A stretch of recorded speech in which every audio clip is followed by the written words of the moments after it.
Hey, check it out, I got this new mystical artifact. I know it just looks like a space invader, but it's actually a mystical artifact. Let's try it out.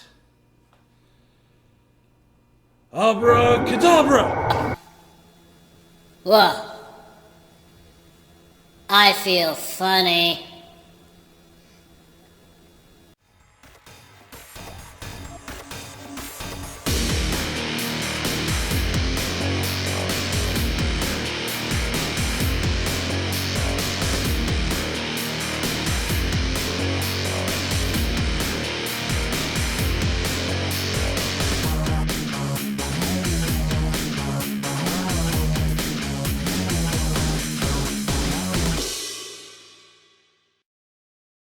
Hey everybody, Sexy Matt the Pharaoh Wizard here. We're here to talk about the final Marvel Cinematic Universe thing of 2016, Doctor Strange.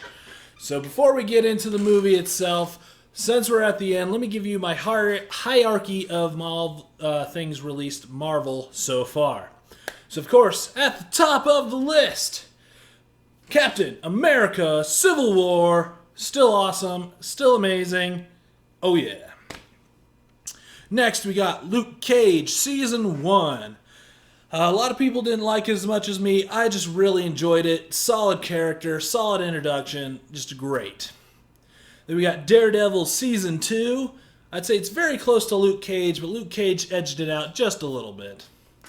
And of course, Agent Carter, Season 2. Not as good as Season 1, but still solid. Gonna miss it now that it's been canceled. And finally, at the bottom, Agents of S.H.I.E.L.D. Season 3. I know Season 4 is going right now, but I can't judge it as a whole until it finishes next year. So all I can just say is for Season 3. So, there we go. So where does Doctor Strange fit on this list? Well, let's talk about it, shall we? As I said before, Marvel's officially done with characters that most people know, and so it's time to introduce new, lesser-known characters. So to give us some backstory on Doctor Strange in the comics, once again, everyone, please welcome the Comic Snob. Oh, you want to know about Doctor Strange, do you? Well, let me tell you all about Doctor Stephen Strange. Doctor Strange was first introduced in 1963 in Strange Tales number 110 and was created by Steve Ditko. The origin of Doctor Strange is Dr. Stephen Strange is a brilliant yet cocky neurosurgeon who gets into an accident, you see, and it destroys his hands, so he can no longer perform surgery. He spends his fortune trying to find a cure for his hands so he can go back to being a dick. Upon looking for a cure, he runs into the Ancient One, who tells him all about the mystical side of life, you see. Now, Doctor Strange has many abilities depending on which mystical artifacts he holds. He's the protector of many mystical artifacts, most notably the Eye of Agamotto, the Book of the Vishanti, the Orb of Agamotto, and the Cloak of Invitation. He's also been featured on numerous super teams. He created the Defenders, and is very involved in the New Avengers, as well as the Illuminati. Now, let me get back to a good comic, if you please. Oh, Batman! This is the only time you were good. Thank you, Snob. And a little known is Doctor Strange was also in a animated movie in, I think, '07, as well as a 1970s made-for-TV movie, but that's for another show. So let's talk about the actual movie now, shall we? So Doctor Strange is brought to us by director Scott Derrickson, who's famous for The Exorcism of Emily Rose, The Day the Earth Stood Still, and Hellraiser Inferno. Ooh. Anyways, the plot of this movie follows very closely to his original origin in the comics. Dr. Stephen Strange, a very confident, cocky neurosurgeon, wrecks his hands in a car accident, spends his fortune looking for a cure to fix them, and comes across the mystical side of life. It's a general plot without giving away too many spoilers, but that's what we got with Doctor Strange. So let's talk about the characters. And let's start with the titular Doctor Strange, played by Benedict Slapdyback. Winglebert Humptyback. Slutbunwalla. What? All right, Kringlebert Fishy Buns. And he is fantastic in this role. First thing I got to point out is his American accent is right on point. It's something I usually don't notice or pay attention to when, an English actor is doing an American accent. But I've only seen Benedict do things in an English accent, so to see him do an American accent was very surprising, and he did a great job doing it. I didn't notice any flubs. It's just really solid, on point. But he's just a really likable character, believable as an asshole as well. He just has some moments of levity that he can play off, as well as being very serious and very interesting and deep character. A lot of people relate him to Robert Downey Jr.'s Iron Man, and I can definitely see that. He's kind of filling that role and does it very well, and just fantastic. I think people are really going to love this Doctor Strange and really just kind of embrace this character.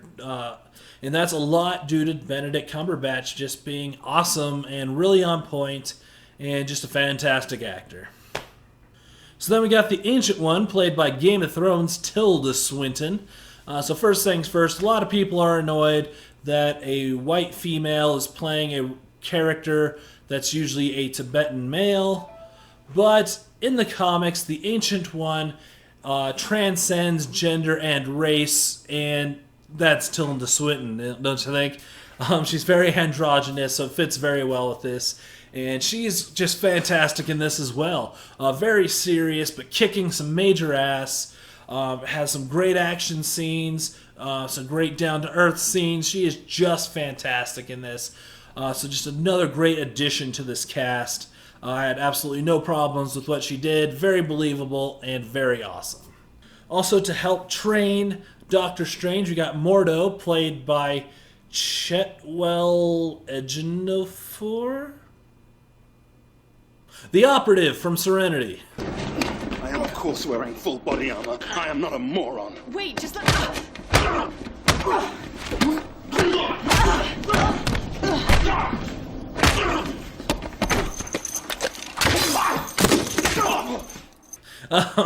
Yeah, I know he's been in a lot of things, but I always recognize him from Serenity.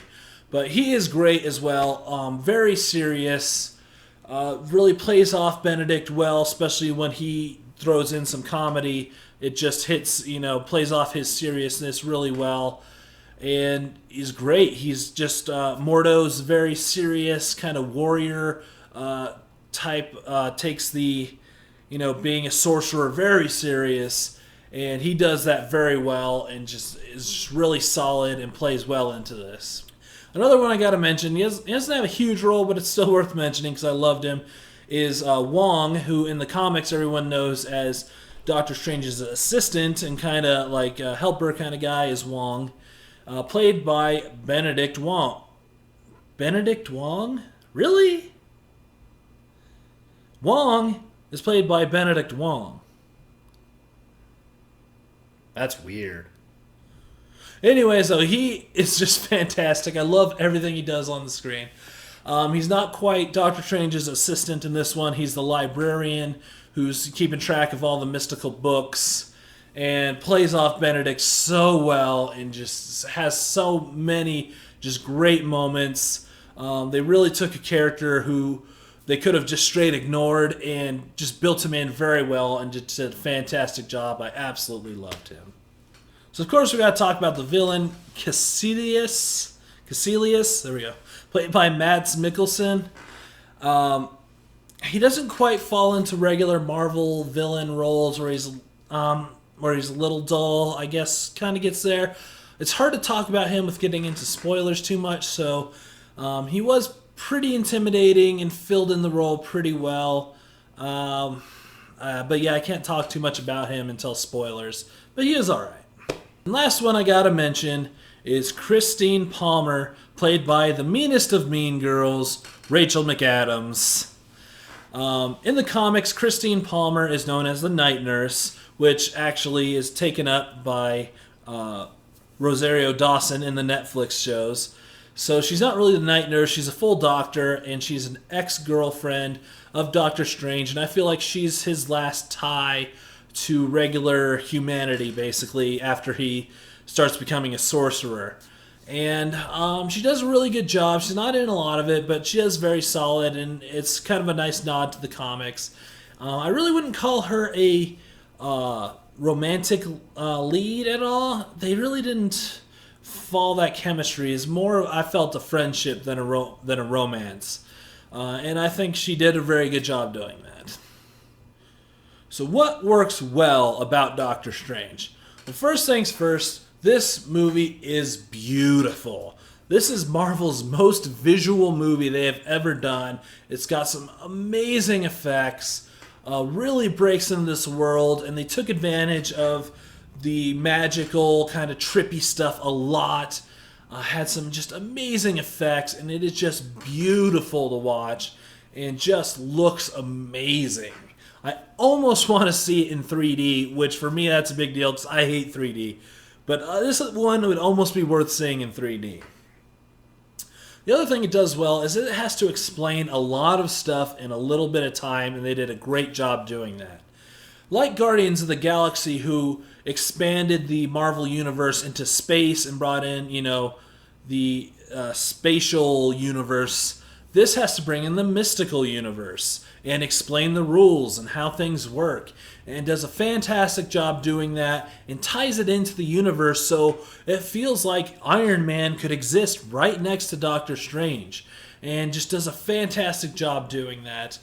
As well as, like Ant-Man, it does a great job of having a villain and a problem that doesn't feel like the Avengers have to step in. And it's definitely something Doctor Strange has to handle. And that's something Marvel really learned during Phase 2, because a lot of the movies, everyone's like, well, where's the Avengers to help out with this? This one really had some good explanations for that, just like Ant-Man. So I think they finally figured out how to do a solo movie now that the Avengers exist. And it's just done really well. I never really thought, like, oh, where's Iron Man? Where's this? Like, it exists in its own world, but is also part of this universe. And just does that so great.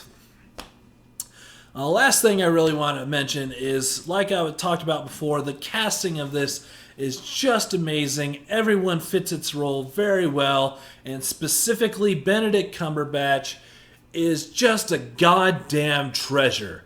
He's just so good in this, and just really fills that role, and just really amazing. I absolutely love what he's doing. And just everybody in this really put their A game for it, and it's just fantastic in this movie. So no movie is perfect, so where does Doctor Strange fail? Well, the big thing I think that hurt it was its pacing. The accident that happens to him happens very quickly, and we don't get a lot of time to learn how much of an asshole he is. We don't get a real feel of him being an asshole as much as we really I think we should have, so it makes his transformation all that more stronger. It's very quickly done, and I just don't feel like we get a sense of a lot of pre-sorcerer Doctor Strange. And I think that fell a little flat, as well as once he got into his training, it was very quick, where he just took off and just really did it. And it was just like, he just kind of got it. And I know he's like meant to be the Sorcerer Supreme and things like that, but it just felt just very quick that he just started learning things and then went past it and just expanded. It just went a little quick. And I know they had a lot to explain and a lot to do, but it did feel like we could have spent more time on both those, both the training and just pre-accident Doctor Strange. But there was that. And without trying to get into spoilers too much, they introduced something that can almost be world-breaking. A lot like Superman going around the Earth reversing time. There's a thing now that you can almost be like, well, why didn't they use that and it would solve their issues? And they sort of explain why it can't be used all the time. And I know it's this is confusing if you haven't seen it. because I really don't want to spoil anything. But yeah, there's a thing now that could almost fix all problems in any movie. So you're just like, why don't you use that? And it's kind of hard to go into, but I did notice that and kind of felt like this could be like, why didn't you just use that? So there's that, I guess. Alright, so that being said, let's get into spoilers. Throw up some signs and click the Crimson Gem of Sidorak if you want to skip spoilers, because we're doing spoilers from here on. So here we go. So everyone thought that Mads Mikkelsen's character, who is a character in the comics but very low level, almost henchman level villain, was going to be Dormammu. But actually he's working for Dormammu, and we do get to see Dormammu, and I like to say Dormammu. But Dormammu, when he shows up, does look great, because you see him in his own universe, so he's kind of this disembodied spirit, and his effect looked really good. He looked awesome, and I like that he's kind of twisting people without being the main villain. So kind of gave us two villains in a way. Kind of interesting. And then how Dormammu is defeated in the end is kind of great, where he just gets threatened to be annoyed for the rest of his life. And it sounds really dumb, but I just love how it worked out. Where he's just like, I'm just going to annoy you the rest of your life. Or for all time, actually, because Dormammu can't really die. So it's just, I'm just going to annoy you for all time now. And there's nothing you can do unless you stop being a dickhole. And that is fantastic. I love how that worked out. So that is fantastic. And now we do have our 5th Infinity Stone. So, of course, we got the Space Stone seen in Captain America, the first American, as well as Avengers. We got the Reality Stone as seen in Thor, the Dark World. We have the Power Stone, which is in Guardians of the Galaxy. The Mind Stone, which is in Avengers Age of Ultron. And finally, the Eye of Agamotto is the Time Stone. And that's that thing I talked about earlier that could be world-breaking. So I know they have to introduce it because we have to have the Time Stone. But it is almost just like, why didn't you just constantly reverse time and fix things? So there's that, but it does need to be there to be an Infinity Gem. And everyone kind of thought it was going to be an Infinity Gem, and so it is. I kind of like that. It's kind of an interesting, it's just good to kind of keep it that way and make sure we get the gems out there, I guess, as much as we can say, the stones or gems, whatever you want to call them. So that means we're only missing the Soul Stone, the orange one, so hopefully we see that soon. And I looked it up just to double check, and it is the Mind Stone in the Vision. I thought it was the Soul Stone myself, but it is the Mind Stone that's in Vision, not the Soul Stone. Which I think the Soul Stone makes more sense, but yeah, whatever. And of course we have our after credit scenes linking to Thor Ragnarok. Which almost hints that we might get a cameo from Doctor Strange in Thor Ragnarok, which would be awesome. And it also basically breaks my entire theory about Thor Ragnarok. So, damn it. So I'll have to come up with a new theory for how I think Thor Ragnarok's going to play out. And a hint towards either Doctor Strange 2 or maybe a theory I have for Avengers Infinity Wars, where we get to see Mordo, starting to become a villain and become Baron Mordo. And it could be either to be towards Doctor Strange 2, or my theory is in Infinity Wars, Thanos is going to use a lot of these leftover villains that aren't captured or are just kind of hanging around and use them as his minions. So instead of having just mindless minions, now you have all these villains that he's controlling to, attack the Avengers kind of thing. So something I've been thinking about. I'll probably get more into it in another video, but that's kind of interesting and cool to see. Alright, so let's wrap this up.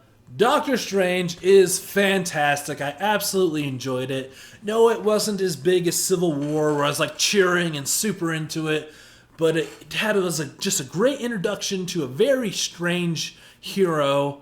And really built the world out a little bit more and had some amazing visuals and just fantastic. A lot of people have been saying it's their favorite solo Marvel movie now. I don't know if I would go that far, but it's at least as good as Ant-Man and maybe even a little better, but just was really fun and fantastic.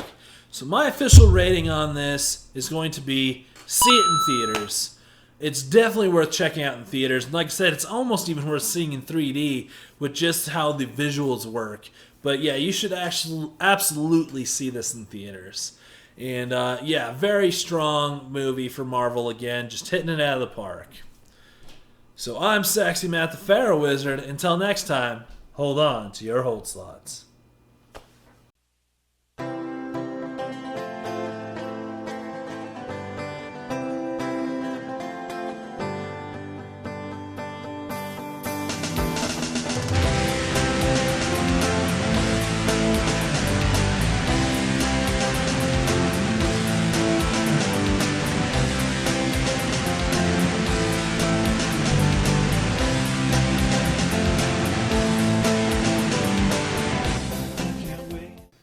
Well, might as well take advantage of the situation.